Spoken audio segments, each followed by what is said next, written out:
A mão do general estalou contra o rosto dela como um tiro de fuzil, o som ecoando pelo refeitório de malha, onde 347 soldados ficaram congelados com os garfos parados no meio do caminho até a boca. A soldado de primeira classe Zara Kelmont não cambaleou. Ela não gritou. Não chegou nem a piscar.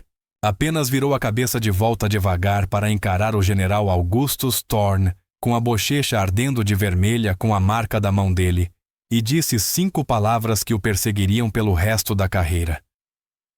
Senhor, o senhor acabou de cometer um erro. Antes de continuarmos, diga de onde você está assistindo.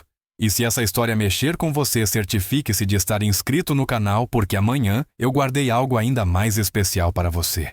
O que aconteceu em seguida levou exatamente 5 segundos. 5 segundos para um general condecorado de 4 estrelas passar de alguém que pairava acima do que ele achava ser a soldado mais fraca da Academia Militar Crimson Ridge, para estar de joelhos arfando por ar, implorando por misericórdia a mulher que ele tinha acabado de humilhar diante de quase 400 testemunhas. 5 segundos para tudo o que a alta cúpula militar achava que sabia sobre a soldado Kelmont se estilhaçar como vidro batendo no concreto. Porque Zara Kelmont não era fraca. Ela não era a recruta em dificuldade que mal conseguia completar uma flexão como todo mundo acreditava. Ela era algo completamente diferente, algo que nenhum deles tinha se dado ao trabalho de olhar fundo o bastante para descobrir. E quando a palma da mão do general Thorne se conectou com o rosto dela naquela manhã de terça-feira, no refeitório do North Wing, ele não apenas cruzou um limite. Ele acionou uma reação que se tornaria lendária nos círculos militares pelas décadas seguintes. O tapa em si nasceu de 3 meses de frustração crescente. O general Thorne vinha observando Kelmont fracassar em tudo. Notas de treinamento físico nos 5% mais baixos. Pontaria que não conseguia acertar um alvo a 50 metros. Simulações de combate em que ela parecia paralisar sob pressão. Para ele, ela representava tudo o que havia de errado com as novas políticas inclusivas das Forças Armadas. Um caso de caridade, ocupando o lugar que deveria ser de um soldado de verdade. Mas o que o general Thorne não sabia, o que nenhum deles sabia, era que cada fracasso tinha sido deliberado. Cada tiro perdido, cada exercício mal sucedido, cada momento de aparente fraqueza, tinha sido uma performance cuidadosamente calculada. Porque Zara Kelmont não tinha vindo para Crimson Ridge para provar nada a ninguém. Ela tinha vindo para desaparecer. Antes de Crimson Ridge, ela tinha sido a sargento Zara Chen Kelmont, do esquadrão mais sigiloso do 705º Regimento Ranger. Antes disso, tinha sido a mulher que sozinha resgatara 12 reféns de um complexo terrorista nas montanhas da província de Katara, sob fogo vindo de 3 direções. Antes ainda tinha sido a operadora que passou 2 anos infiltrada nos circuitos de lutas clandestinas da Europa Oriental, aprendendo técnicas de combate corpo a corpo que não são ensinadas em nenhum manual militar. Mas depois do que aconteceu na cidade de Vulov, depois da missão que deu tão errado que foi apagada dos registros oficiais, ela pediu a designação mais anônima possível. Um lugar onde pudesse se dissolver no fundo do cenário e fingir ser alguém comum. A Academia Crimson Ridge parecia perfeita. Um centro de treinamento para novos recrutas, onde ela poderia interpretar a soldado em dificuldade enquanto processava as coisas que tinha visto e feito nas sombras. A performance tinha sido impecável por 93 dias. Ela dominara a arte de ser irrelevante, invisível, facilmente esquecida. Aprendera a errar alvos que poderia ter acertado de olhos vendados, a ter dificuldade com equipamentos que conseguia desmontar e remontar dormindo, a parecer confusa durante briefings táticos que ela mesma poderia ter ministrado melhor do que os instrutores. E poderia ter continuado assim para sempre se o general Augustus Thorne não tivesse decidido transformá-la em exemplo. Thorne era da velha guarda, do tipo que acreditava que disciplina vinha da humilhação e força se media pela quantidade de castigo que você conseguia suportar.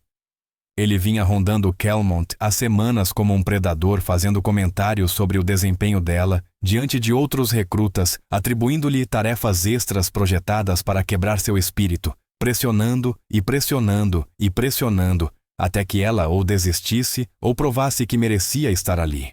Na manhã do incidente, ela chegou à formação com 30 segundos de atraso. Um pequeno acidente de trânsito tinha atrasado o transporte vindo do alojamento. Mas Thorne não se importava com explicações. Ele a esfolou verbalmente por 10 minutos, diante de toda a companhia, questionando sua dedicação, sua inteligência, seu direito de vestir o uniforme. Mas foi no refeitório que a paciência dele finalmente se rompeu. Kelmont estava sentada sozinha como de costume, cutucando o café da manhã, quando sem querer derrubou um copo de suco de laranja. O líquido espirrou pela mesa e pingou no chão. Um acidente menor, nada além disso. Thorne estava passando quando aconteceu. Ele parou, encarou a bagunça depois. Olhou para ela e algo em sua expressão mudou. Aquilo já não tinha a ver com disciplina. Tinha a ver com poder, com domínio, com colocar alguém que ele via como inferior no seu lugar. Levante-se, soldado! Ele ordenou a voz ecoando pelo refeitório silencioso. Ela se levantou ainda, segurando o guardanapo, ainda tentando limpar o que havia derramado. Você não consegue nem tomar café da manhã sem fazer uma bagunça, ele disse alto o suficiente para que todos ouvissem. Como você espera funcionar em combate? Como espera proteger os soldados ao seu lado, se não consegue lidar nem com um copo de suco? O refeitório ficou completamente silencioso. 247 soldados funcionários da cozinha e oficiais subalternos observavam enquanto um general de 4 estrelas destruía verbalmente uma soldado por causa de suco derramado. E foi então que ele levantou a mão e a golpeou no rosto com força suficiente para o som ecoar nas paredes. Agora, antes de mostrarmos exatamente como a soldado Zara Kelmont se transformou da maior fracassada da academia em sua lenda mais temida e quais foram as últimas palavras do general Thorne antes de ser escoltado para fora em desgraça. Deixe um comentário dizendo de onde no mundo você está assistindo. Aperte o botão de gostei, inscreva-se no canal e ative as notificações. Porque o que aconteceu em seguida não acabou apenas com a carreira de um homem. Reescreveu as regras sobre quem tem poder e quem é subestimado. Hoje, ela não provou sua força com palavras advertências ou segundas chances. Ela provou em 5 segundos que ninguém na academia Crimson Ridge jamais esqueceria. Mas antes de mergulharmos na história completa de como a soldado Zara Kelmont passou de fracasso à lenda em 5 segundos devastadores, queremos que você faça parte dessa jornada incrível. Agora mesmo pause o vídeo e deixe um comentário dizendo: de que país está assistindo? Você está acompanhando dos Estados Unidos, talvez do Reino Unido, Austrália, Canadá, ou de algum lugar completamente diferente. Nós adoramos ver nossa comunidade global reunida em torno dessas histórias poderosas de justiça e força oculta. E aqui está o que realmente queremos saber. Você já esteve em uma situação em que alguém em posição de autoridade te subestimou completamente. Já precisou engolir as palavras enquanto alguém com poder te tratava como se você não importasse? Conte nos comentários, porque a história de hoje vai tocar qualquer pessoa que já foi ignorada, descartada ou humilhada por alguém que achava ser intocável. Aperte o botão de gostei se você acredita que respeito deve ser conquistado, não exigido. Inscreva-se e ative o sino, porque estamos construindo uma comunidade de pessoas que entendem que a verdadeira força nem sempre é visível na superfície e que, às vezes, a pessoa mais silenciosa da sala é a mais perigosa. Agora, em um instante, vamos mostrar a sequência exata de movimentos que colocou um general de 4 estrelas de joelhos. Vamos analisar esses 5 segundos quadro a quadro e revelar o histórico militar que Zara Kelmont vinha escondendo de todos na academia Crimson Ridge. Mas antes você precisa entender como chegamos àquele momento no refeitório e por que tudo o que aconteceu depois foi inevitável desde o segundo em que o general Thorne decidiu transformar Zara em alvo. Porque esta história começa 3 meses antes, em uma manhã encharcada de chuva, quando uma mulher com mortes classificadas o suficiente para aterrorizar um cartel atravessou os portões de Crimson Ridge, fingindo ser a recruta mais fraca que eles já tinham visto. A chuva martelava as janelas reforçadas do prédio administrativo da Academia Militar Crimson Ridge, como fogo de metralhadora, cada gota explodindo em 1000 fragmentos antes de deslizar pela superfície à prova de balas. Eram 05:47 de uma manhã de terça-feira no final de setembro, e o vasto complexo de concreto e aço que abrigava o centro de treinamento militar mais elitista da América começava a despertar em seu ritmo diário. Crimson Ridge não era como outras academias militares. Construída na costa rochosa do norte da Califórnia, a 2 horas de São Francisco, ela cumpria um propósito muito específico: pegar soldados que já tinham se destacado no treinamento básico e forjá-los em algo mais duro, mais afiado, mais letal. A instalação podia abrigar até 800 pessoas, mas normalmente funcionava com cerca de 600 trainees ativos, 150 instrutores e 50 funcionários administrativos. O campus principal se estendia por 400 acres de terreno implacável, com mudanças de altitude, capazes de torcer tornozelos, e padrões climáticos que variavam de neblina a sol escaldante, a chuva congelante em questão de horas. O Oceano Pacífico se chocava contra rochas negras 90 metros abaixo do perímetro leste, criando uma trilha sonora constante de violência, que lembrava a todos que a natureza não se importava com a ambição humana. Aquela manhã, em particular, carregava peso extra porque marcava o início da semana de avaliações, um período trimestral em que métricas de desempenho eram calculadas, rankings ajustados e carreiras eram impulsionadas ou destruídas. A academia funcionava em um sistema rígido de hierarquia em que cada soldado sabia exatamente onde estava em relação a todos os outros. E essa classificação determinava tudo, desde privilégios nas refeições até licenças de fim de semana e oportunidades de futuras designações. Às 06:10 em ponto, os sinos da formação matinal ecoariam por todo o complexo, convocando 587 militares ativos aos seus respectivos pontos de reunião. A Companhia Alfa se reuniria no pátio principal, um enorme retângulo de concreto perfeitamente mantido, capaz de acomodar formações completas de batalhão. A Companhia Bravo se posicionaria perto do complexo de pistas de obstáculos, um labirinto de paredes trincheiras, cordas escaladas e túneis projetados para simular todos os ambientes possíveis de combate, desde guerra urbana até infiltração em selva. A Companhia Charlie, a unidade tática avançada, formaria perto dos estandes de armas, onde o estalo ritmado de tiros lembrava constantemente o propósito final da academia. E a Companhia Delta? O setor de operações especiais se reuniria na área classificada da base, um setor que não aparecia em mapas turísticos nem em relatórios de supervisão do Congresso.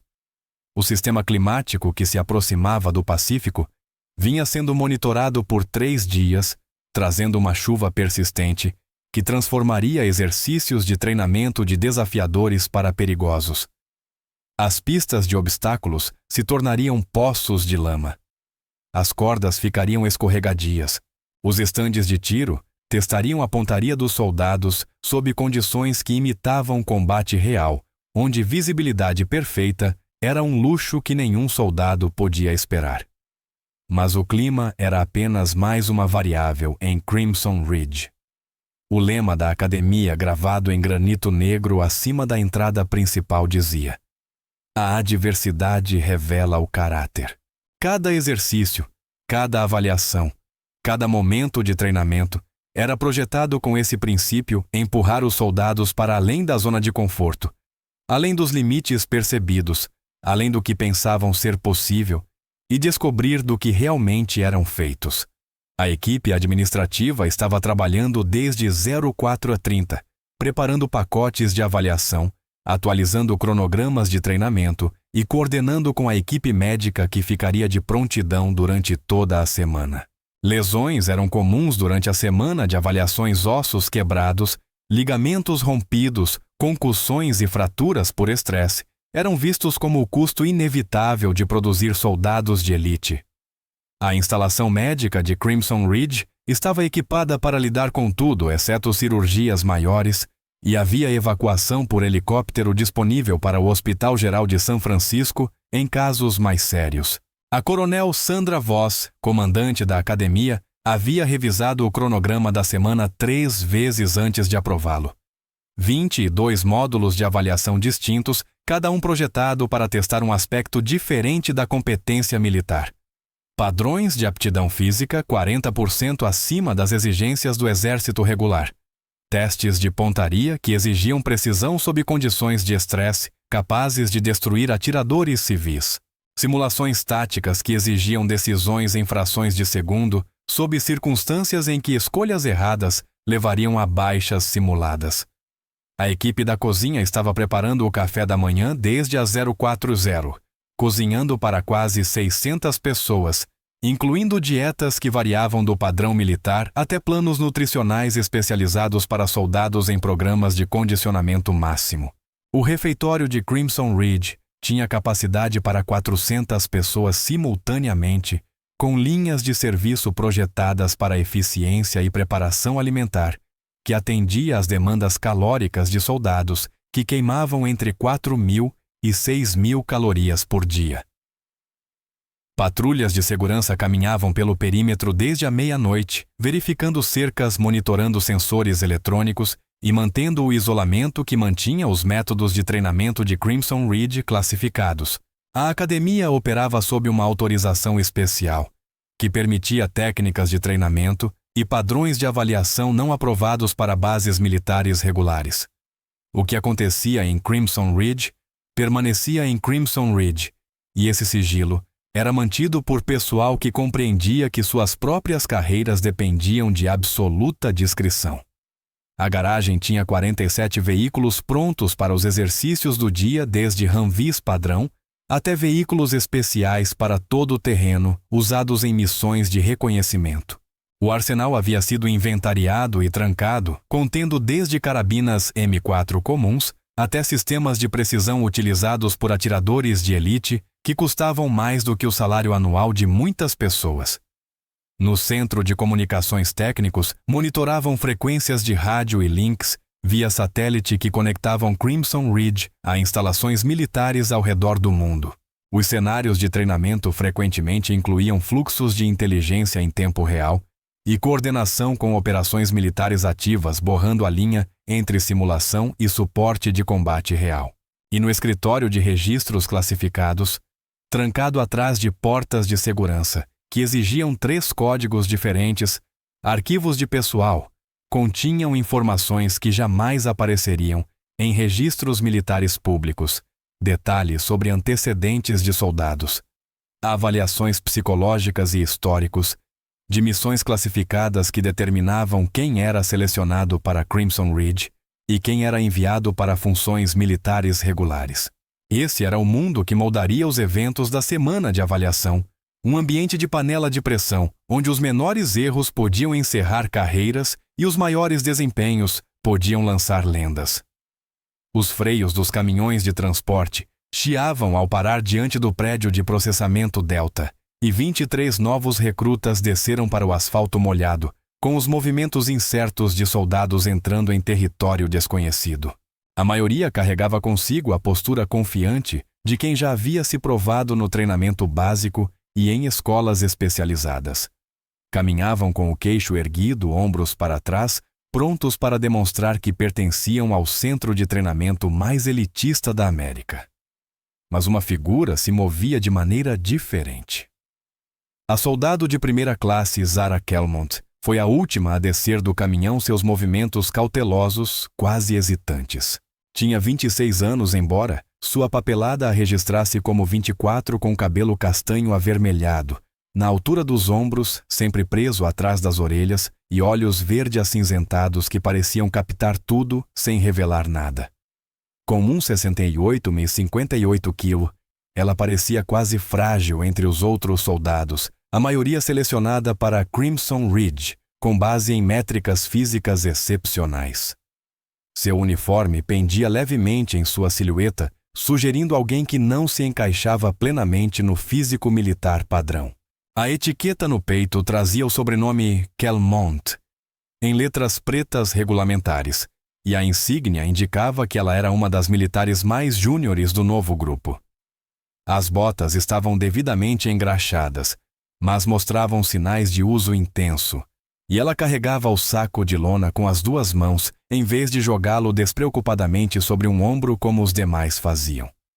O que nenhum deles podia ver era a performance cuidadosamente construída por trás daquela aparência insignificante. Zara se movia com uma estranheza deliberada, permitindo-se tropeçar levemente ao descer do caminhão, recuperando o equilíbrio com um sorriso pequeno e constrangido, o tipo de expressão que sugeria alguém ainda se acostumando ao equipamento militar. Posicionou-se no final da formação cabeça baixa, evitando contato visual com os outros soldados, que já estavam avaliando uns aos outros e formando as hierarquias sociais que definiriam seus meses em Crimson Ridge. Seu arquivo pessoal trancado com segurança na sala de registros classificados contava uma história muito diferente do que sua aparência sugeria. Nascida Zara Chen Kelmont, em Portland, Oregon, filha de uma mãe chinesa-americana instrutora de artes marciais e de um pai que servira 3 turnos nas forças especiais antes de se tornar contratado civil, ela cresceu em um lar onde disciplina era medida em horas de treino, não em tarefas domésticas. Suas histórias de dormir eram cenários táticos, e suas férias de família eram viagens de sobrevivência em ambientes que desafiaram até veteranos experientes. Mas o arquivo continha lacunas seções inteiras redigidas em tinta preta que impossibilitavam montar um retrato completo. Havia referências a designações especializadas, sem detalhes, certificações de treinamento em sistemas de armas inexistentes, nos manuais militares padrão e registros médicos mencionando ferimentos sofridos em locais onde o exército americano oficialmente não deveria estar. A verdade era ainda mais complexa do que o arquivo revelava. Nos últimos 4 anos, Zara tinha sido algo que oficialmente não existia membro da Task Force Obsidian, uma unidade de operações especiais tão secreta que suas missões eram financiadas através de linhas orçamentárias, escondidas em relatórios do Departamento de Agricultura. A Task Force Obsidian lidava com operações perigosas demais para as forças especiais regulares, politicamente sensíveis demais para a CIA e moralmente ambíguas demais para qualquer pessoa com uma carreira militar convencional sobreviver. Ela passou 18 meses nos circuitos de luta clandestina da Europa Oriental, não como soldado americana, mas como uma forasteira com talento para a violência e disposição para aceitar combates que outros recusariam. Sua missão era identificar e eliminar uma rede de traficantes de pessoas que usavam esses circuitos para transportar mulheres sequestradas através de fronteiras internacionais. Lutou em arenas subterrâneas em Praga, galpões abandonados em Budapeste e clubes clandestinos em Bucareste, onde a única regra era a luta. Só acaba quando alguém não consegue mais levantar. Aprendeu Krav Maga com ex-comandos israelenses que ensinavam técnicas projetadas para matar, não imobilizar. Treinou artes marciais filipinas com instrutores que cresceram em bairros onde saber lutar com facas significava sobreviver. Passou 6 meses na Tailândia aprendendo Muay Thai com lutadores que competiam desde a infância, desenvolvendo um condicionamento que transformou suas canelas em armas e seus cotovelos em marretas. Mas foi nas montanhas da província de Katara, durante a missão que encerrou sua carreira militar oficial, que ela aprendeu a lição mais importante. Às vezes, a coisa mais perigosa que você pode fazer é permitir que as pessoas vejam o quão perigoso você realmente é. A operação em Vulov City parecia simples no papel. Resgatar 12 contratados americanos que haviam sido feitos reféns por um grupo de milícia local. A inteligência sugeria resistência mínima. Uma operação rápida de entrar e sair, que deveria ser concluída em menos de 2 horas. Mas a inteligência estava errada. E o que deveria ter sido uma missão de resgate transformou-se em um massacre que deixou 47 mortos e gerou um incidente internacional que exigiu audiências no Congresso e depoimentos classificados. Zara completou a missão. Todos os 12 reféns foram extraídos com vida, mas os métodos que ela usou, o nível de violência necessário para atravessar 3 camadas de resistência armada, foram capturados por câmeras de segurança, que depois foram apreendidas pela imprensa internacional. Imagens de uma mulher americana de 57 quilos movendo-se por um complexo como uma força da natureza, neutralizando ameaças com uma precisão que parecia mais assassinato do que combate, criaram problemas que iam muito além da disciplina militar. O relatório oficial afirmava que a sargento Chen Kelmont havia excedido os parâmetros da missão e usado força desnecessária em ambiente civil. O adendo classificado, por outro lado, declarava que suas ações foram taticamente corretas e salvaram vidas americanas, mas que sua permanência em operações especiais representava riscos à segurança operacional. A avaliação psicológica selada no mais alto nível de classificação concluía que ela havia desenvolvido capacidades de combate, que a tornavam inadequada para serviço militar convencional, mas valiosa demais para ser dispensada. Assim deram-lhe uma escolha: aceitar realocação para a posição mais anônima disponível ou enfrentar uma dispensa médica que encerraria sua carreira militar definitivamente. Ela escolheu o anonimato, pedindo designação para uma instalação de treinamento onde pudesse desaparecer entre novos recrutas e passar o tempo ensinando habilidades militares básicas, enquanto processava tudo o que tinha visto e feito nas sombras. A Academia Crimson Ridge parecia perfeita para isso, um lugar onde ela poderia ser apenas mais uma soldado com dificuldades, irrelevante e esquecível, enquanto tentava descobrir quem queria ser, agora que já não era oficialmente uma arma. A performance começou no momento em que ela entrou pelos portões da academia. O general Augustus Thorne chegou à Academia Crimson Ridge como uma tempestade vinda do Pacífico. Tudo era barulho, fúria e uma energia elétrica quase incontrolável que fazia todos ao redor inconscientemente verificarem a postura e o alinhamento do uniforme.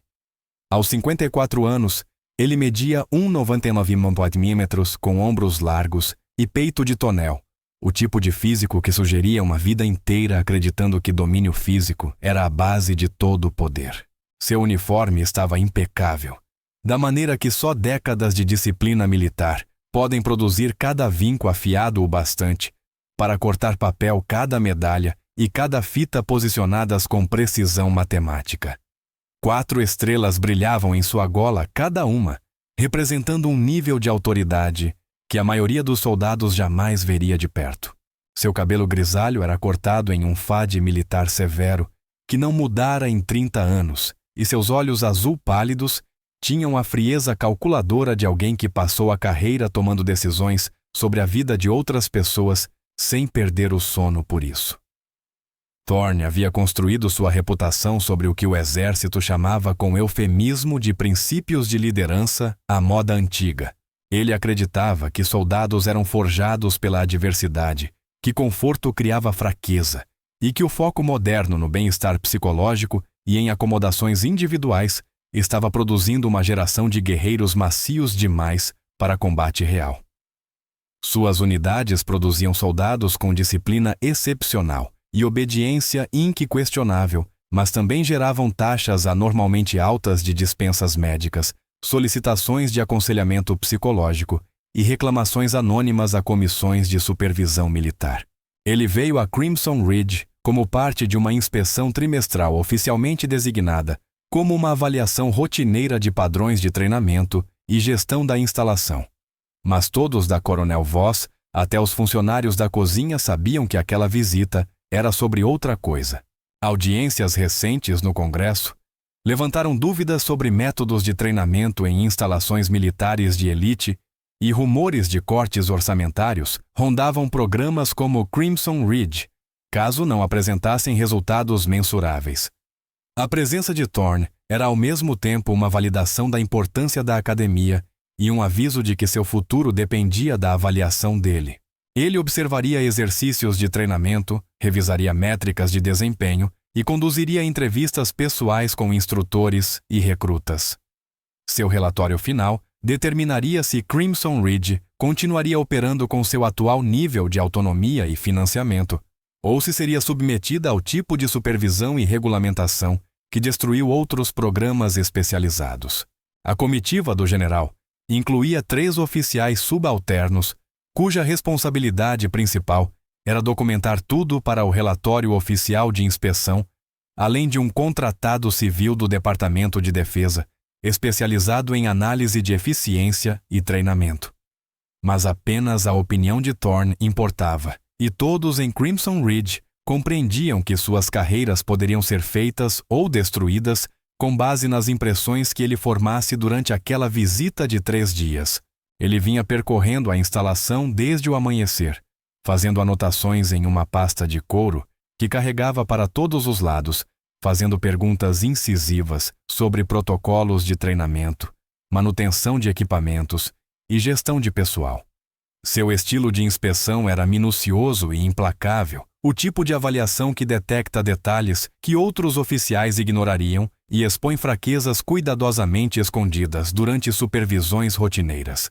Foi durante sua revisão dos registros de desempenho individual dos trainees que Thorne encontrou pela primeira vez o nome Zara Kelmont.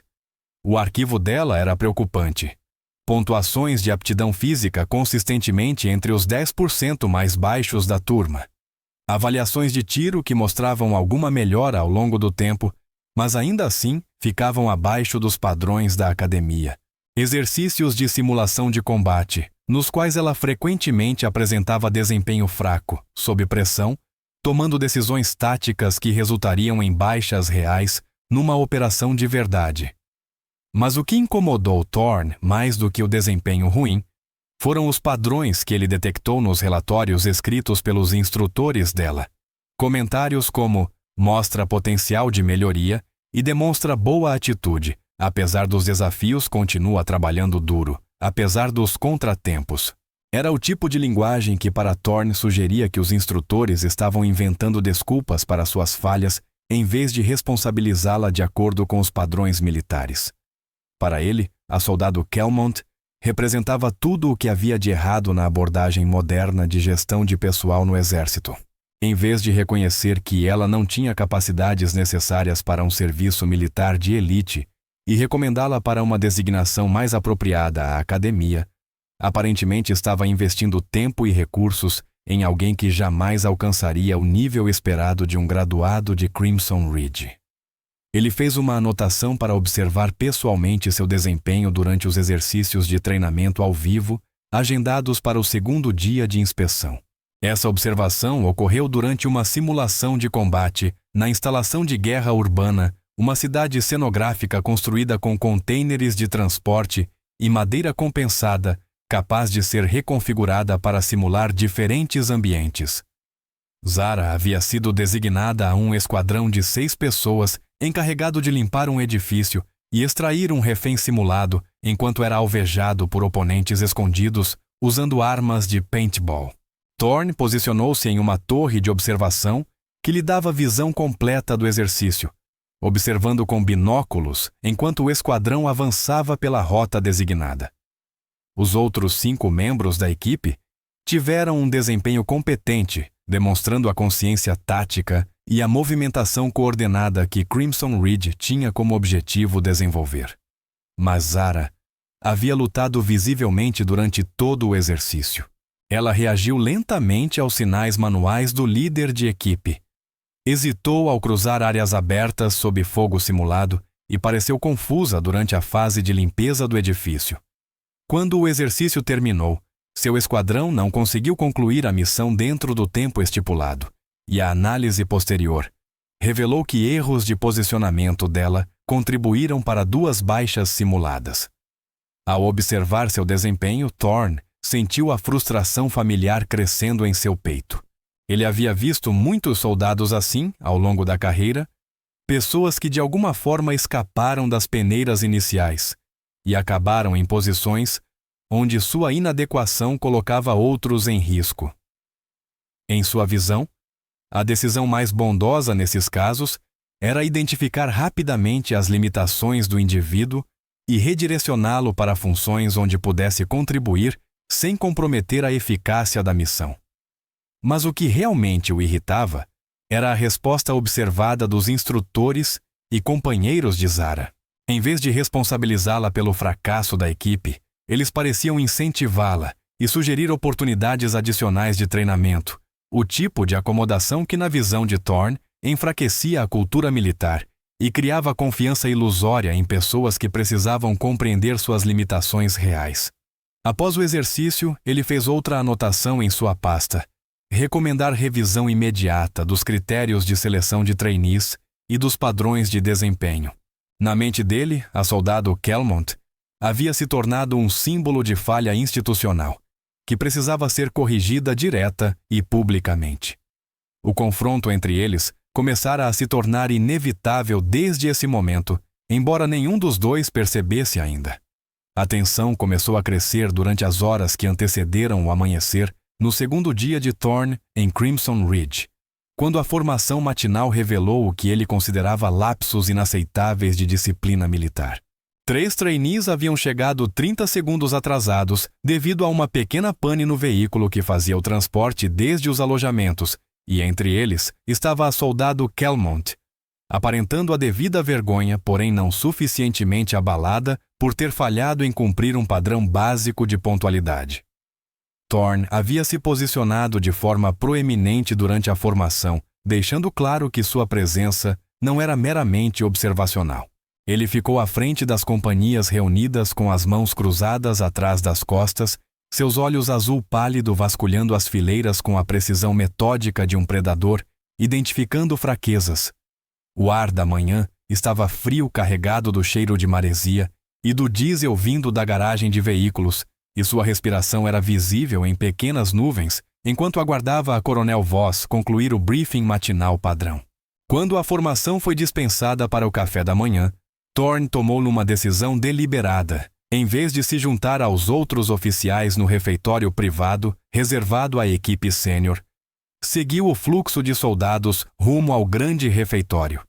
Ele queria observar as dinâmicas informais entre trainees e instrutores, ver como a disciplina era mantida quando os soldados acreditavam que ninguém capaz de destruir suas carreiras estava observando.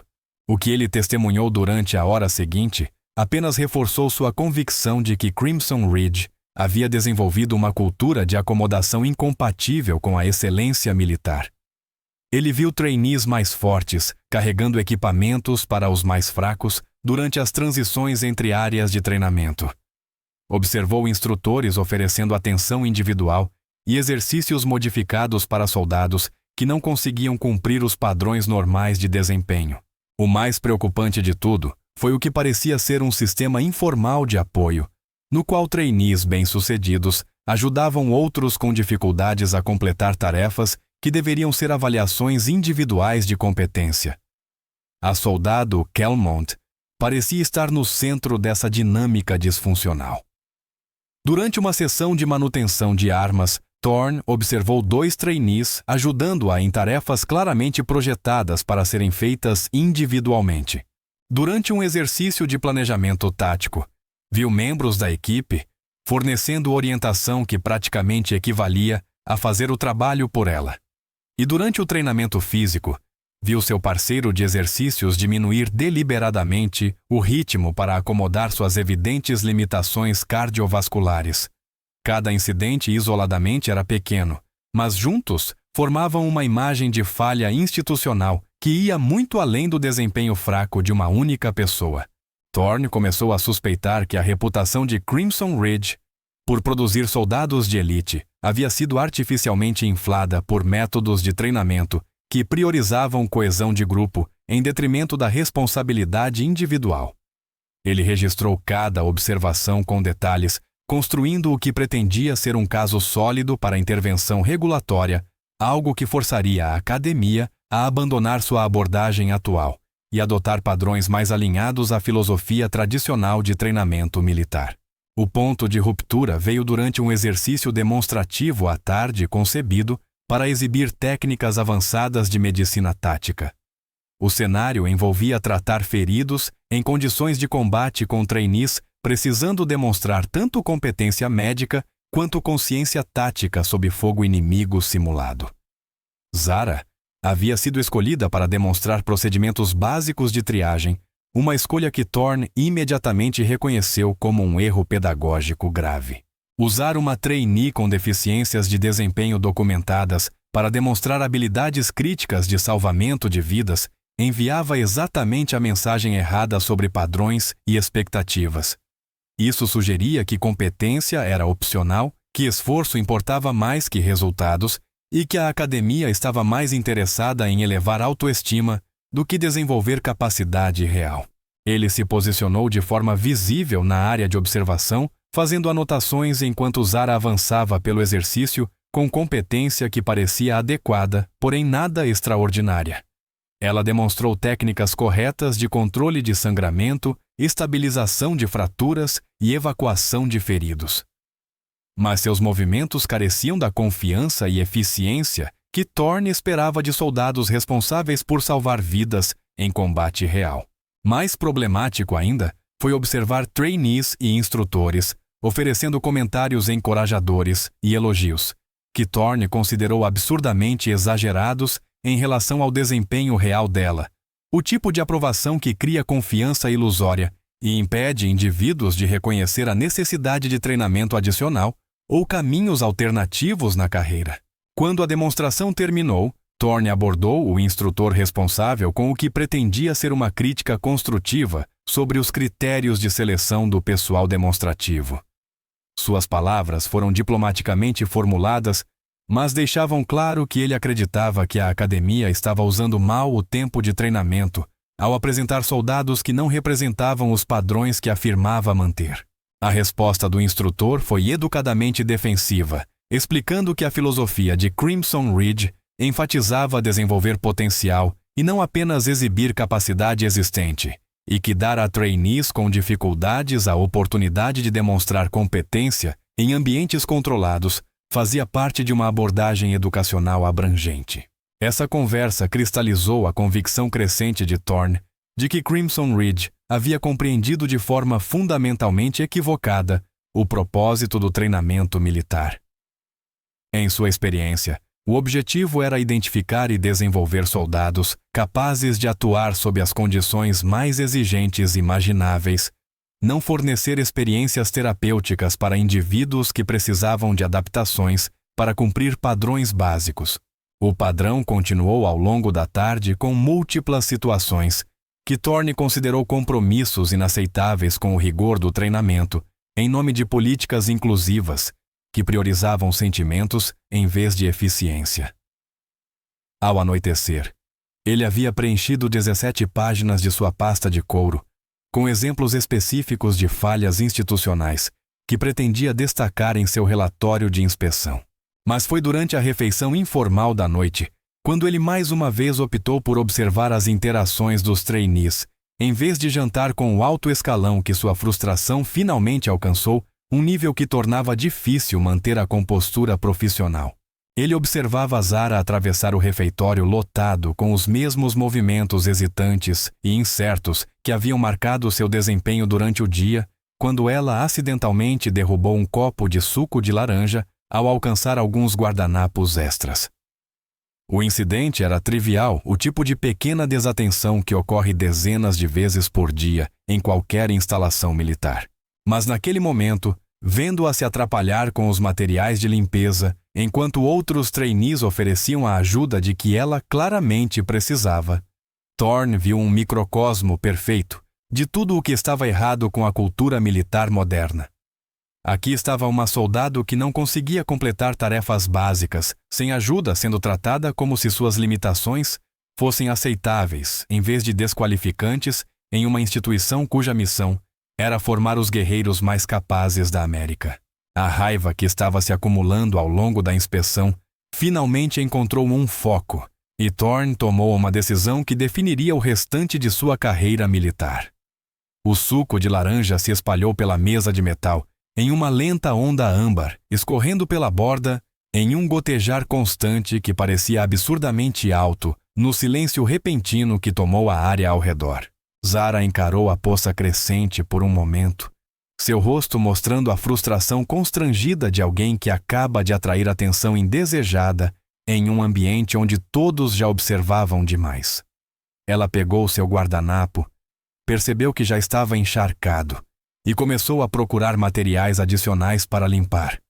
Seus movimentos eram cuidadosos, deliberados, as ações de alguém que compreendia que até erros menores podiam ter consequências em um ambiente onde tudo era avaliado e julgado. 2 mesas adiante, o soldado Rodrigues começou a se levantar claramente, pretendendo ajudar na limpeza. Mas algo no ar o fez parar no meio do movimento. Os sons normais do refeitório, conversas talheres batendo em bandejas metálicas, o zumbido constante da ventilação, diminuíram para um nível desconfortável, fazendo todos perceberem que estavam participando de algo maior do que uma cena rotineira do jantar. O general Thorne vinha caminhando pelo refeitório com o ritmo medido de uma inspeção, parando em mesas para fazer observações casuais sobre manutenção das instalações e eficiência do serviço de alimentação. Mas quando o copo tombou, quando o suco começou sua marcha inexorável sobre o mobiliário militar, algo em sua postura mudou, e qualquer pessoa com experiência em ler a linguagem corporal de oficiais superiores percebeu imediatamente. Preparar e narrar esta história levou muito tempo. Se estiver gostando, inscreva-se no canal. Isso significa muito para nós. Agora de volta à história. Seu passo diminuiu, depois parou completamente. Sua cabeça se virou em direção ao som com a precisão mecânica de um sistema de armas, adquirindo um alvo.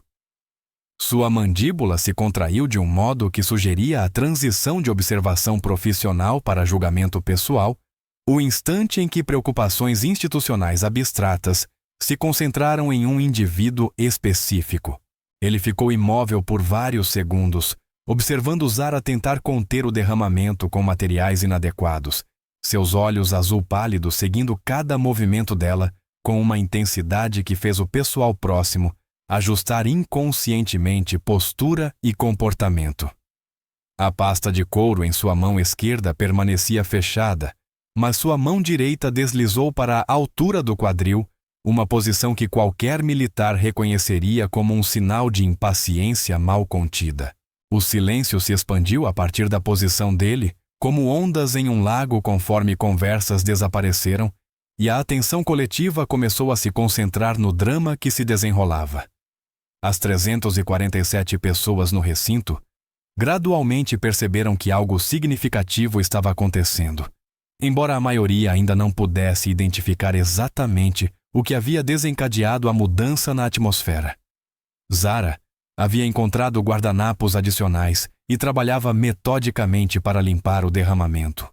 Seus movimentos eram suficientes, porém não apressados profissionais, mas não desesperados.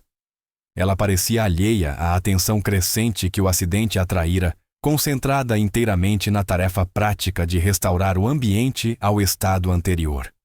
Seu rosto mostrava apenas um leve constrangimento, sem qualquer sinal de verdadeiro incômodo, a expressão de alguém lidando com um inconveniente menor, não de alguém enfrentando um incidente que poderia arruinar sua carreira. Mas o general Thorne já não via um acidente simples. Naquela poça de suco de laranja que se espalhava naqueles movimentos cuidadosos de limpeza nas expressões prestativas dos trainees próximos, ele via a cristalização perfeita de tudo o que acreditava estar errado com a cultura militar moderna. Ali estava uma soldado que não conseguia completar tarefas básicas, sem criar problemas para os outros, sendo tratada como se suas limitações fossem normais, não desqualificantes. A tolerância institucional à incompetência que ele vinha documentando durante toda a sua inspeção encontrara seu símbolo perfeito naquele momento de pequena desatenção. E a raiva acumulada por meses de audiências no Congresso, discussões orçamentárias e questionamentos sobre valores militares tradicionais, finalmente encontrou um alvo. Ele começou a caminhar em direção à mesa dela com lentidão deliberada, cada passo audível no piso de concreto polido, o som criando um ritmo que parecia acompanhar os batimentos cardíacos acelerados de todos ao redor. Sua postura havia mudado para aquilo que militares reconhecem como presença de comando, a personificação física da autoridade, prestes a ser exercida sem restrições.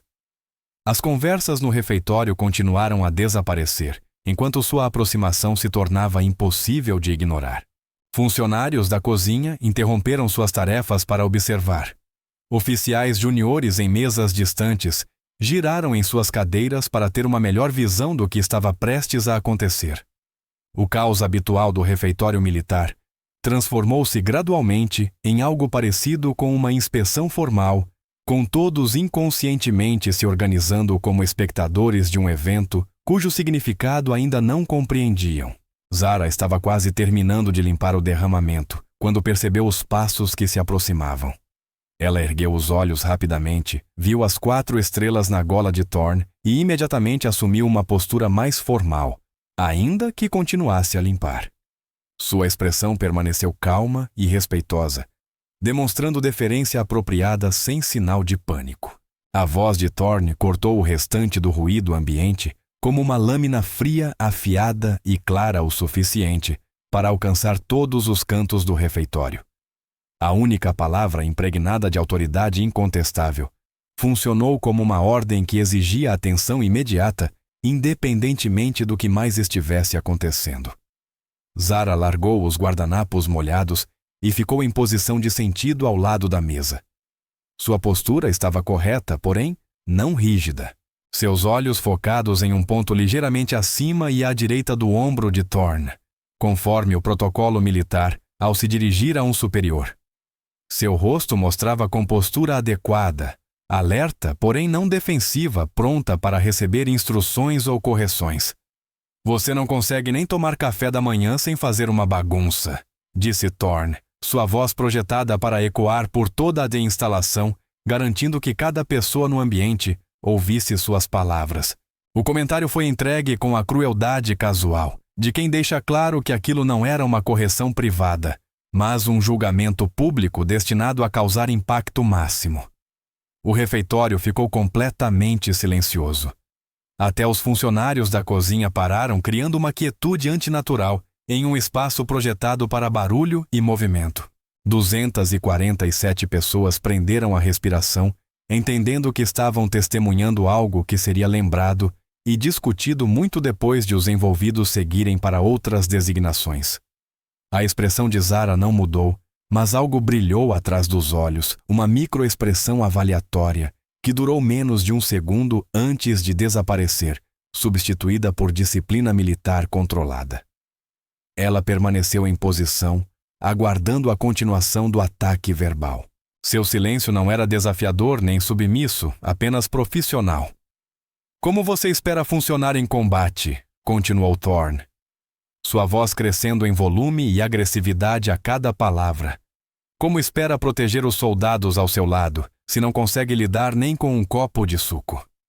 As perguntas pairaram no ar como acusações demandas retóricas que não buscavam respostas, mas sim estabelecer domínio e demonstrar as consequências de falhar em atender aos padrões dele. Todos na sala entenderam que aquilo havia ultrapassado o limite da correção ou instrução, tornando-se algo pessoal e potencialmente destrutivo. E foi então que o general Augustus Thorne levantou a mão e tomou a decisão que acabaria com sua carreira militar. O tapa aconteceu tão rápido que a maioria das testemunhas posteriormente discordaria sobre a exata sequência de eventos. A mão do general Thorne moveu-se em um arco compacto que começou na altura do ombro e atingiu a bochecha esquerda de Zara, com um som semelhante a um disparo ecoando nas paredes de concreto do refeitório. O impacto foi seco preciso e forte o bastante para virar levemente a cabeça dela para a direita e deixar imediatamente uma marca vermelha nítida sobre sua pele clara. Mas o que aconteceu depois daquele contato seria analisado e discutido em círculos militares pelas próximas décadas. A cabeça de Zara voltou à posição original com precisão mecânica. Seus olhos verde-acinzentados reajustaram o foco no ponto acima do ombro de Thorne, exatamente onde o protocolo militar determinava que deveriam permanecer durante interações com oficiais superiores. Sua expressão não mudou. Sua postura não mudou. A única evidência visível da agressão era a marca vermelha que se espalhava pela bochecha, e uma leve dilatação das pupilas, sinal de que seu sistema nervoso registrara o ataque, embora sua mente consciente mantivesse disciplina militar perfeita. Senhor, ela disse, sua voz calma, nivelada e audível em todos os cantos do refeitório silencioso. O senhor acabou de cometer um erro. As palavras pairaram no ar como uma reação química, aguardando um catalisador. 5 sílabas simples que transmitiam ao mesmo tempo respeito militar absoluto e um aviso inconfundível de que a situação havia mudado de forma irreversível. Não era uma ameaça, não era insubordinação. Era apenas uma constatação dita com a certeza tranquila que fez todos compreenderem que algo irrevogável acabara de acontecer. O rosto do General Thorne ficou vermelho. Seus olhos azul pálidos se arregalaram com uma mistura de choque e fúria, como se ele não conseguisse processar o que acabara de ouvir. Em 31 anos de serviço, nenhum subordinado jamais respondera à sua disciplina com qualquer coisa que se aproximasse de desafio ou contestação. A ideia de que uma trainee considerada fraca ousasse insinuar que ele cometera um erro era tão absurda em seu universo mental que ele ficou momentaneamente paralisado pela audácia dela. O que você acabou de dizer para mim, ele exigiu sua voz, elevando-se a um tom que beirava o grito. Sua linguagem corporal deixara de ser postura militar profissional e tornara-se confronto pessoal, a postura de um homem cuja autoridade fora questionada diante de testemunhas e que estava preparado para usar qualquer força necessária para restabelecer domínio. Mas Zara já havia começado a se mover. A transformação foi tão sutil que a maioria das pessoas não compreenderia o que estava vendo até que tudo tivesse terminado. Seu peso mudou quase imperceptivelmente dos calcanhares para a ponta dos pés. Suas mãos, antes na posição rígida de sentido, relaxaram levemente ao lado do corpo. Sua respiração, até então controlada nos padrões do treinamento básico, aprofundou-se em algo mais primal, mais eficiente. E, acima de tudo, seus olhos mudaram. O olhar militar respeitoso, focado acima do ombro direito de Thorne, moveu-se até encontrar contato visual direto. E naquele momento, todos no refeitório viram algo que ela havia escondido com perfeição durante 3 meses de atuação. Aquela não era mais uma trainee fraca. Era um predador que decidira parar de fingir ser presa. Eu disse: "O senhor cometeu um erro, senhor", repetiu Zara, a voz ainda calma, mas agora com uma profundidade que fez soldados experientes ajustarem inconscientemente sua própria posição e calcularem distâncias até possíveis coberturas. O senhor ultrapassou a linha entre disciplina militar e agressão pessoal. Isso muda as regras de engajamento. O silêncio no refeitório tornou-se absoluto, o silêncio que antecede explosões ou terremotos. Até respirações pareciam suspensas, como se o próprio ar aguardasse o impacto iminente. 347 pessoas estavam imóveis, conscientes de que testemunhavam algo sem precedentes, incapazes de prever o que aconteceria em seguida. O General Thorne deu um passo à frente, reduzindo a distância entre eles para menos de 60 centímetros. Sua altura e volume criavam uma intimidação física que havia encerrado inúmeros confrontos ao longo de sua carreira. Sua mão direita estava cerrada em um punho. Seus ombros quadrados preparados para nova agressão. Todo seu corpo transmitia uma mensagem clara: aquela interação terminaria com submissão total ou destruição total. Soldado Kelmont, ele disse, sua voz descendo para um sussurro perigoso, que ainda assim se espalhou por todo o refeitório silencioso. Você vai se conter imediatamente, ou eu mandarei prendê-la por insubordinação e agressão a um superior. Você irá se desculpar por sua resposta inadequada a uma disciplina militar legítima e aceitará medidas corretivas adicionais, sem mais comentários. Mas Zara havia parado de ouvir suas palavras. Em vez disso, ela estava lendo sua linguagem corporal, com o tipo de análise tática que vem de anos de combate, onde se vive ou morre. Ela podia ver a tensão nos ombros dele, indicando preparação para outro golpe. Podia ler a posição dos pés, mostrando que ele planejava usar sua altura e peso para dominá-la fisicamente. Podia detectar o leve tremor em suas mãos, que revelava níveis de adrenalina típicos de alguém prestes a recorrer à violência. E, acima de tudo, ela podia ver que ele tinha compreendido tudo errado e que estava prestes a escalar uma situação que já estava além de sua capacidade de controlar. General, ela disse, e pela primeira vez, sua voz carregava um tom que não pertencia ao protocolo militar, mas a algo mais antigo e mais perigoso. O senhor tem aproximadamente 2 segundos para recuar e reconsiderar sua próxima ação, porque tudo o que acontecer depois disso será responsabilidade sua, não minha. O aviso foi dado com a mesma calma absoluta de suas declarações anteriores, mas agora todos no refeitório podiam ouvir a diferença. Aquilo já não era uma recruta falando com um oficial superior. Era um predador reconhecendo outro predador, deixando claro que território havia sido marcado e que limites haviam sido estabelecidos. A resposta do General Thorne foi exatamente o que ela esperava. Ele avançou com a mão esquerda para agarrar seu ombro enquanto puxava a direita para desferir outro golpe. Seus movimentos eram telegrados por décadas de dependência da intimidação física e não de treinamento real de combate. Sua técnica funcionava contra subordinados incapazes de resistir, mas era catastrófica contra alguém que passara anos aprendendo a neutralizar ameaças mais rápidas, mais fortes e mais bem armadas do que um general envelhecido cujo maior trunfo era a autoridade institucional. A resposta de Zara levou exatamente 5 segundos, desde o instante em que a mão dele começou a se mover, até o momento em que ele atingiu o chão.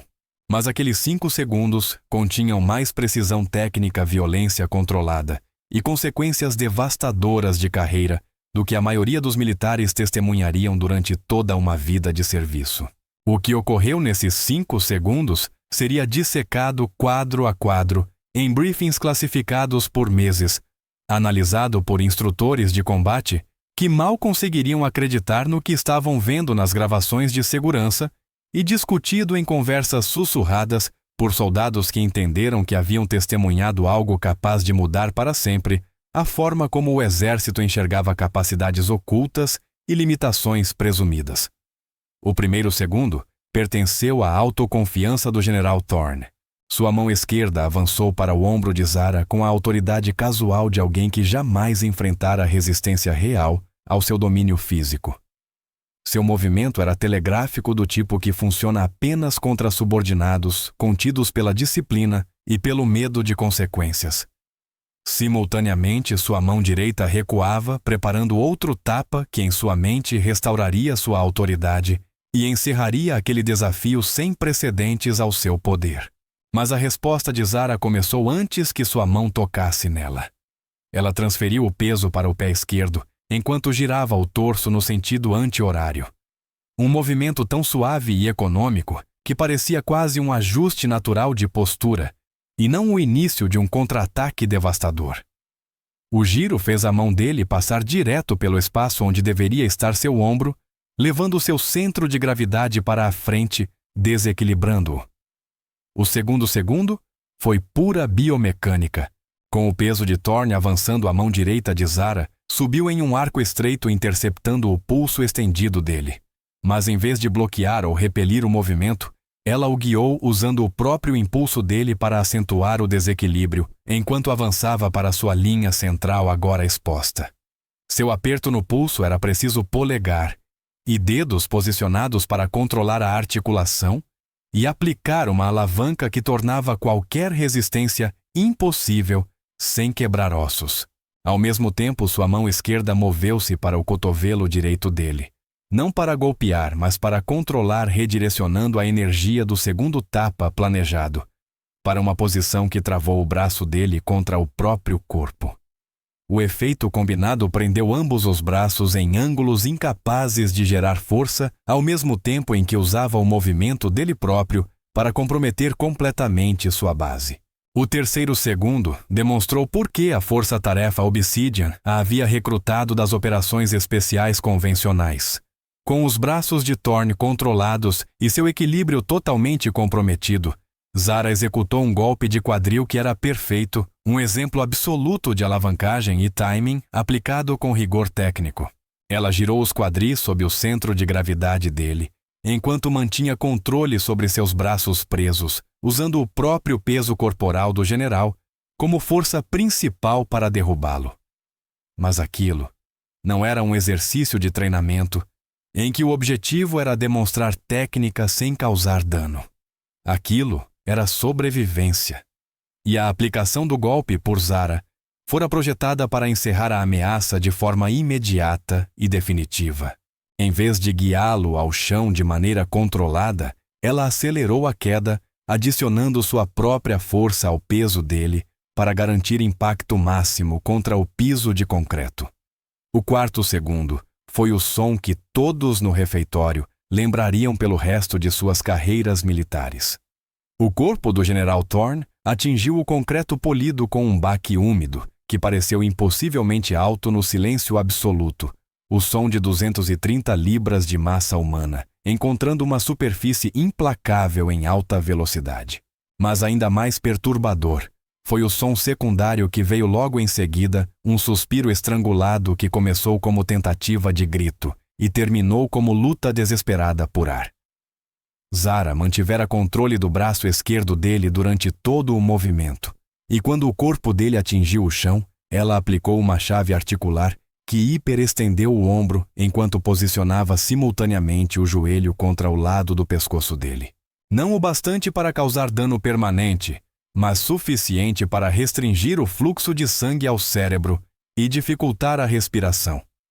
A posição era clínica em sua precisão, projetada para incapacitar sem matar, deixando claro que lesões permanentes ou morte estavam a apenas alguns gramas de pressão de distância. O quinto segundo foi capitulação.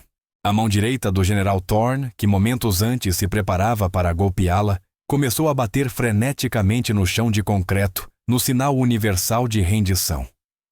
Suas pernas antes posicionadas para gerar força adicional, agora arranhavam inutilmente a superfície lisa, enquanto seu corpo lutava por oxigênio. Suas artérias carótidas comprimidas não estavam entregando o sangue necessário. Seu rosto já começava a mudar de cor, passando do vermelho de fúria para o roxo de pânico, enquanto seu sistema nervoso registrava que ele estava a segundos de perder a consciência. Seus olhos azul pálidos que antes buscavam impor domínio, agora estavam arregalados de terror, a percepção plena de que sua vida estava completamente nas mãos da mesma pessoa que ele havia acabado de agredir. Por favor. Ele arfou a palavra quase inaudível devido à passagem de ar restrita, mas ainda assim claramente audível no silêncio absoluto do refeitório. Por favor, eu não consigo respirar. A transformação de general-comandante para vítima indefesa levara exatamente 5 segundos, mas a imagem de sua rendição ficaria para sempre gravada na mente de todos os que testemunharam. Aquilo não fora apenas uma derrubada física, fora uma reversão total de dinâmica de poder, uma demonstração de quão rapidamente a autoridade baseada em intimidação desmorona diante de verdadeira competência. Mas o que aconteceu depois revelou a extensão real do profissionalismo e autocontrole de Zara. Em vez de manter o estrangulamento até que Thorne desmaiasse, em vez de aplicar pressão adicional que poderia causar danos permanentes, em vez de buscar o tipo de vingança que muitos considerariam justificável após ser humilhada e agredida, ela soltou a chave articular e retirou o joelho do pescoço dele com a mesma precisão clínica com que os aplicara. O general Thorne desabou totalmente no concreto, arfando e tremendo, enquanto o fluxo sanguíneo retornava ao cérebro e o oxigênio preenchia seus pulmões. Seu uniforme estava amarrotado, o cabelo desarrumado, e seu rosto marcado por lágrimas de dor e terror. Mas ele estava vivo, consciente e sem qualquer dano físico permanente, além de hematomas que cicatrizariam em poucos dias. Zara levantou-se devagar, a respiração um pouco acelerada, mas sem sinais de estresse físico ou perturbação emocional. Alinhou o uniforme com movimentos rápidos e eficientes, depois voltou à posição de sentido que havia mantido durante todo o confronto verbal. A assistência médica solicitada para o General Thorne, ela anunciou ao refeitório, a voz clara o suficiente para ser ouvida pela equipe da cozinha que observara tudo. Parece ter caído e possivelmente sofrido ferimentos leves. O profissionalismo clínico daquela frase dita, enquanto ela permanecia de pé sobre o corpo de um general 4 estrelas que ainda lutava para respirar, normalmente, tornou tudo ainda mais chocante do que a própria violência. 347. Testemunhas permaneceram em silêncio atônito, tentando processar o que haviam acabado de presenciar, enquanto Zara aguardava calmamente a chegada da equipe médica que trataria o homem que cometera o erro de acreditar que patente garantia invulnerabilidade. A equipe médica da base chegou em 90 segundos, após o pedido de Zara, o tipo de prontidão de emergência que Crimson Ridge mantinha para acidentes de treinamento e ferimentos de combate. 2 socorristas irromperam pelas portas do refeitório, com uma maca com rodas e um kit de trauma, esperando encontrar o habitual conjunto de fraturas, concussões ou lesões térmicas que acompanham treinamentos militares de alta intensidade. O que encontraram, porém, foi o general Augustus Thorne, sentado no chão de concreto encostado na perna de uma mesa, com o uniforme amarrotado e manchado o rosto ainda avermelhado pela falta de oxigênio, e as mãos tremendo com o tipo de espasmo que surge quando o sistema nervoso processa a possibilidade recente de morte iminente. Ele estava consciente e respirando normalmente, mas seus olhos tinham a expressão ampla e desfocada de alguém ainda tentando compreender um trauma. A socorrista sênior, a sargento Patricia Vance, tratava feridos militares havia 12 anos e desenvolvera uma capacidade clínica que lhe permitia avaliar situações com rapidez e precisão. Bastou um olhar para a posição de Thorne, a ausência de lesões externas, visíveis as cadeiras espalhadas e a mesa tombada sugerindo algum tipo de confronto físico, e ela começou imediatamente a fazer perguntas diretas que a ajudariam a entender o que realmente havia acontecido. General, pode me dizer onde está sentindo dor ou desconforto? Ela perguntou enquanto verificava seu pulso e examinava suas pupilas em busca de sinais de traumatismo craniano. Sua voz era profissional, porém suave. O tom que profissionais de saúde usam com pacientes que podem estar enfrentando estresse psicológico, além do físico. A resposta de Thorne mal fazia sentido uma série de murmúrios sobre seu ombro e pescoço que não forneciam informações diagnósticas úteis. Sua respiração era rápida e superficial, típica de alguém saindo de um estado de pânico, e sua pele estava úmida, sugerindo que seu corpo ainda processava hormônios de estresse. Mais significativo ainda quando Vance lhe pediu que explicasse o que havia acontecido. O olhar de Thorne deslocou-se imediatamente para Zara, que permanecia em posição de sentido perto do local do confronto. Sua expressão mostrava uma mistura de medo, confusão e algo que lembrava reconhecimento, como se começasse a entender que suas suposições sobre as capacidades dela estavam catastróficas e irremediavelmente erradas. Houve um incidente. Ele conseguiu dizer a voz rouca, pelo efeito da compressão recente na garganta. Preciso falar com a Coronel Voss imediatamente. Precisa haver uma investigação.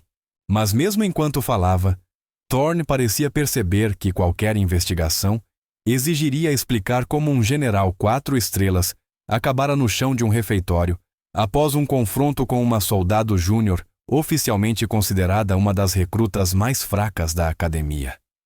As implicações dessa explicação seriam difíceis de controlar, não importando como os fatos fossem apresentados.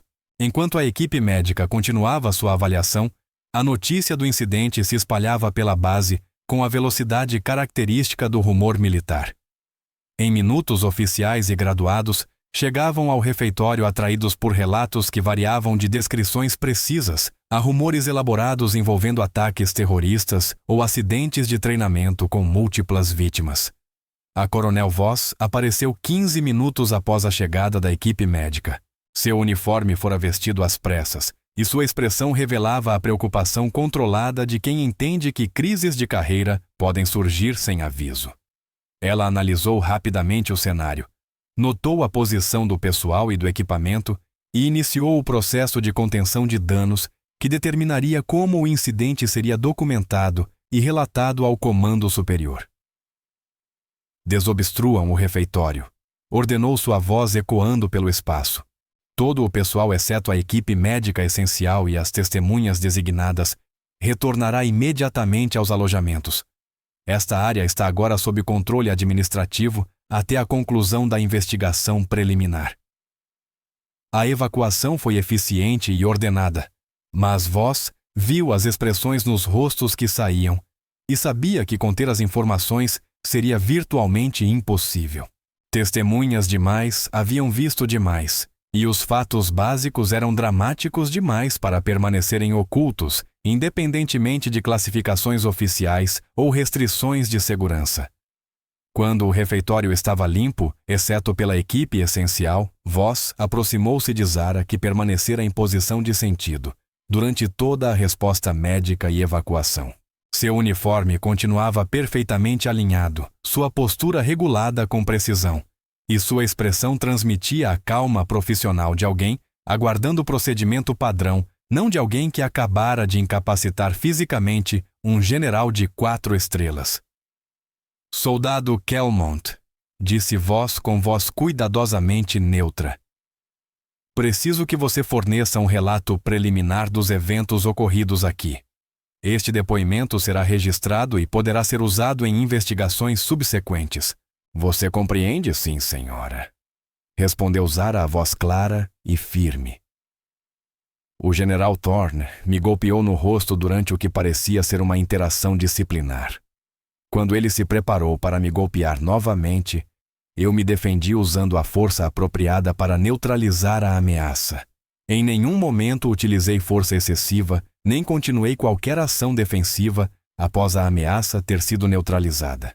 A declaração foi feita com o tipo de linguagem factual e precisa que sugeria alguém com ampla experiência em fornecer depoimentos sobre confrontos violentos. Sem emoção, sem interpretações subjetivas, apenas uma descrição clínica de ações e respostas difícil de contestar ou distorcer. A Coronel Voss fazia anotações enquanto Zara falava, mas sua atenção estava tanto no que não estava sendo dito, quanto nas palavras em si. A ausência completa de justificativas ou explicações, além dos fatos básicos, o uso de termos como neutralizar a ameaça, que indicavam treinamento formal em protocolos de engajamento de combate, e o comportamento geral de alguém que tratava confrontos físicos como uma responsabilidade profissional rotineira e não como uma experiência pessoal traumática. Soldado, você está apresentando alguma lesão ou preocupação médica como resultado deste incidente? Perguntou Voss. Não, senhora. Não sofri nenhum ferimento durante o confronto. Você necessita de avaliação médica ou apoio psicológico? Não, senhora. Estou apta para o serviço e disponível para quaisquer responsabilidades ou designações adicionais. A troca tornava-se cada vez mais surreal, pois ficava claro que a pessoa que aparentemente sofrera menos trauma com o confronto era justamente a soldado júnior que acabara de derrotar fisicamente um general de 4 estrelas diante de centenas de testemunhas.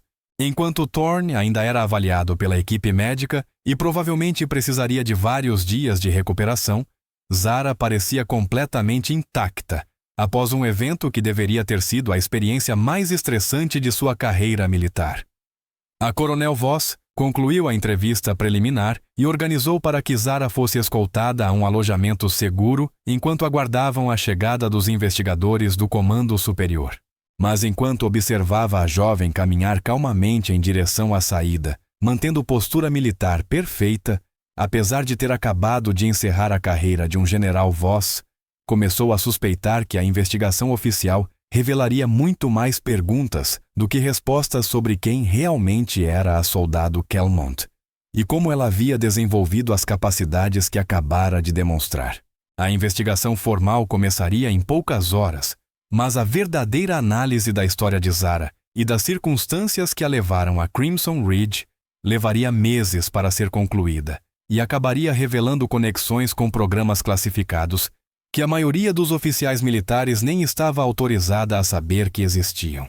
6 meses depois, a lenda do que acontecera no refeitório de Crimson Ridge havia se espalhado muito além das paredes classificadas da academia, tornando-se o tipo de história que circula em redes militares por meio de sussurros e comunicações criptografadas. A investigação oficial fora concluída selada e arquivada em registros que exigiam autorização do Congresso para serem acessados, mas o impacto humano daqueles 5 segundos continuava se expandindo de formas que nenhum processo administrativo conseguiria conter.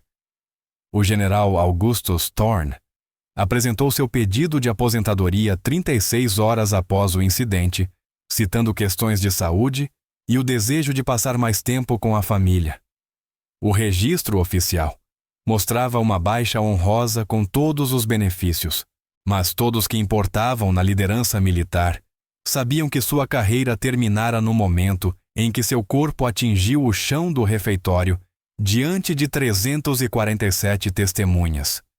Nenhuma quantidade de controle de danos poderia restaurar a autoridade de um general de 4 estrelas que fora fisicamente dominado por uma soldado júnior que ele próprio havia escolhido para humilhar. O laudo médico relatou hematomas leves e trauma temporário de tecidos moles, com recuperação total prevista em 2 semanas, mas a avaliação psicológica classificada em níveis que impediam sua divulgação mostrava um cenário muito diferente.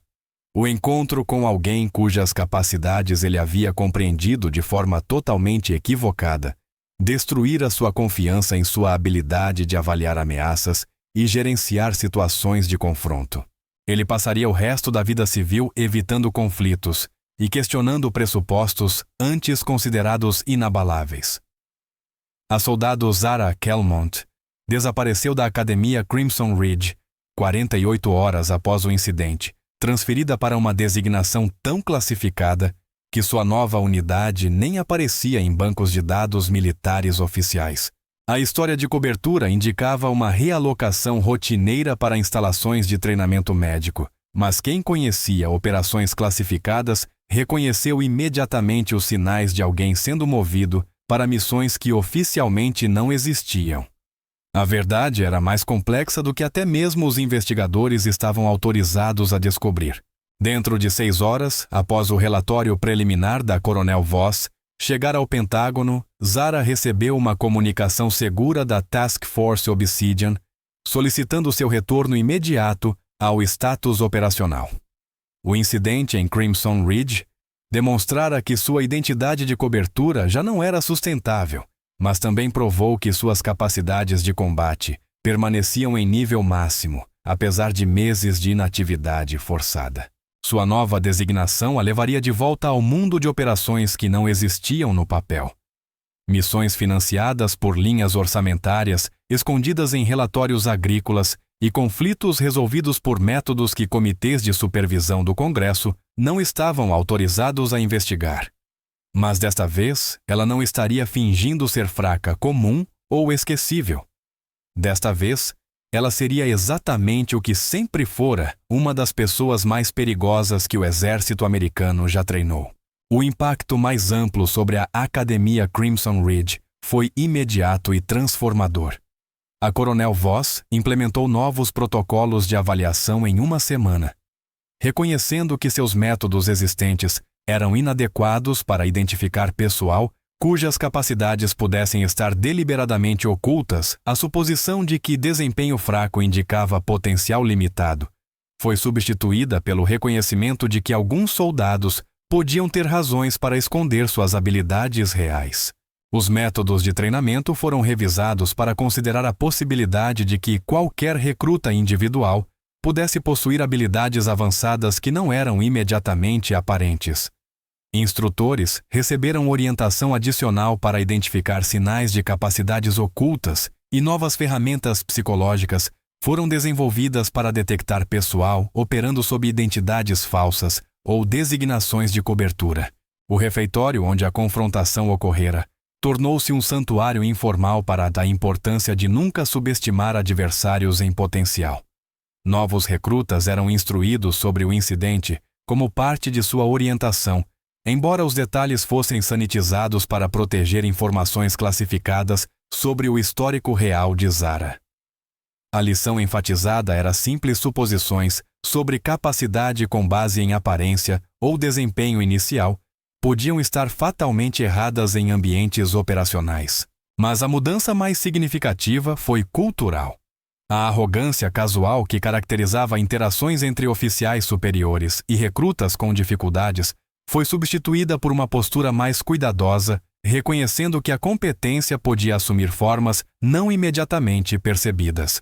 O tipo de humilhação pública que o general Thorne havia tentado já não era considerado liderança aceitável, em parte por mudanças de política, mas principalmente porque todos lembravam o que acontecera com o último que cometera esse erro. A sargento Patricia Vance, a socorrista que tratara Thorne após o incidente, foi promovida a oficial médica sênior da academia em 4 meses. Sua avaliação clínica do confronto fora essencial para a investigação, e suas recomendações sobre protocolos médicos atualizados melhoraram a capacidade da instalação de lidar com lesões físicas e traumas psicológicos decorrentes de incidentes de treinamento. Os outros recrutas que testemunharam o confronto descobriram-se mudados pela experiência de formas que ainda estavam compreendendo meses depois. Muitos relataram aumento de confiança em suas próprias habilidades, reconhecimento de que fraqueza aparente podia ocultar força oculta e uma compreensão mais sutil de como dinâmicas de poder podiam mudar rapidamente quando suposições se mostravam incorretas. Vários solicitaram transferência para designações mais desafiadoras, inspirados pela demonstração de que capacidades extraordinárias podem existir em pessoas aparentemente comuns. O soldado Rodrigues, que havia tentado ajudar Zara a limpar o suco de laranja antes que a situação escalasse, tornou-se uma espécie de historiador não oficial do incidente. Ele mantinha notas detalhadas do que testemunhara não para qualquer propósito oficial, mas porque entendia que havia presenciado algo que seria discutido por décadas. Seu relato tornou-se o padrão não oficial para entender a sequência dos eventos, já que sua posição lhe dera a visão mais clara do confronto do início ao fim.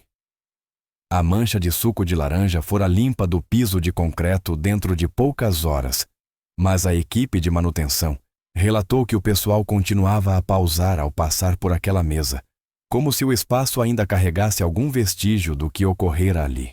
Novos recrutas eram inevitavelmente levados ao local exato onde um general aprendera que patente não garante domínio e onde uma soldado provará que as pessoas mais perigosas são muitas vezes aquelas que ninguém espera.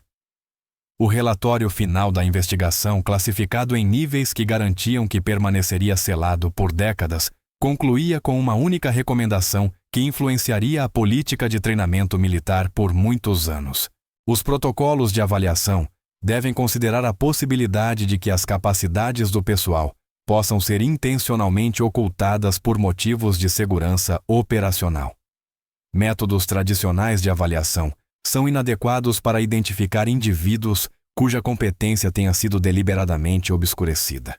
Mas talvez o impacto mais duradouro tenha sido o mais simples, toda vez que um oficial superior fosse tentado a usar intimidação física contra um subordinado, alguém lembraria do que aconteceu com o general Thorne quando ele fez essa escolha.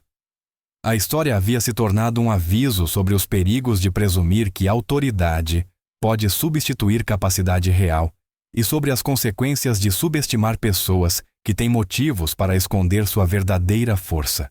5 segundos foram suficientes para encerrar uma carreira e iniciar outra, para transformar uma cultura institucional e criar uma lenda que sobreviveria a todos que a testemunharam. E em algum lugar do mundo classificado de operações que oficialmente não existiam, Zara Kelmont continuava fazendo o trabalho que exigia que as pessoas acreditassem que ela era alguém completamente diferente, sabendo que nunca mais precisaria fingir ser fraca quando alguém decidisse testar seus limites. A lição era simples, poderosa e permanente. Respeito não é algo que se exige por posição ou intimidação. Às vezes, É algo que se conquista quando alguém descobre que a pessoa que parecia indefesa é, na verdade, o indivíduo mais perigoso na sala. Você acha que o General Thorne deveria ter reconhecido os sinais de que Zara não era o que aparentava ser? Já encontrou alguém que o surpreendeu completamente com capacidades ocultas? Conte para nós nos comentários o que achou desta história incrível de força invisível e justiça imediata. Se você acredita que o verdadeiro poder vem da competência e não do cargo, aperte o botão de like e inscreva-se para mais histórias de pessoas que provaram que as aparências enganam. Ative o sino de notificações para nunca perder nossos novos vídeos sobre pessoas comuns fazendo coisas extraordinárias quando a situação exige. Compartilhe esta história com alguém que precisa lembrar que subestimar os outros pode trazer consequências sérias. E confira nossas outras histórias incríveis que estão aparecendo agora na sua tela. Nos vemos no próximo vídeo com outro relato impressionante de justiça, coragem e a importância de nunca julgar um livro pela capa. A seguir, você tem mais 2 histórias de destaque bem aqui na sua tela. Se esta te marcou, você não vai querer perder as próximas. É só clicar e conferir.